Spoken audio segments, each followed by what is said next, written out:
On the foreign scene now, the United States government is stepping into the crisis in Iraq as President Obama says he will be considering all options on the matter. Here's Amarachi Ubani with more.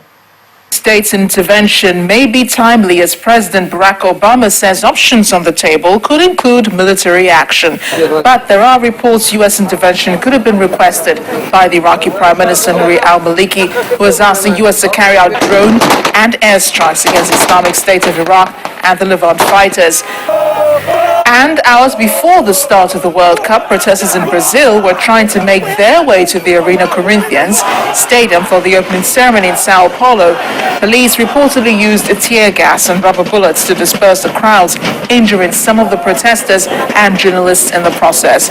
In another development, striking airport workers in Rio de Janeiro blocked a road outside the airport, demanding a wage increase and a World Cup bonus. Staying with protests, but in South Africa, where, if agreed, we could see an end to a long-running strike by workers in the country's platinum sector following a proposed new deal. AMSU union is now putting the agreement to members to gauge their reaction to the deal. Finally, Ukraine has reported 3 tanks said to be from Russia has entered its rebel areas of eastern Ukraine, and fighting has been going on since. The country's Interior Minister, Arsen Avakov, said the tanks had crossed along with armored personnel carriers and artillery pieces in the Dyakov area of Luhansk region before moving into the neighboring Donetsk region. He says fighting is underway but cannot say about the final outcome. Those were today's major stories. It's back to you. Thanks a lot, Amarachi. And the main news again.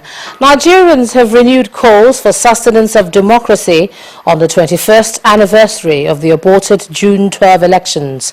4 southwestern states, Lagos, Ogun, Osun and Oyo, observe the day as public holiday with activities to commemorate the election regarded as the freest in the country's history.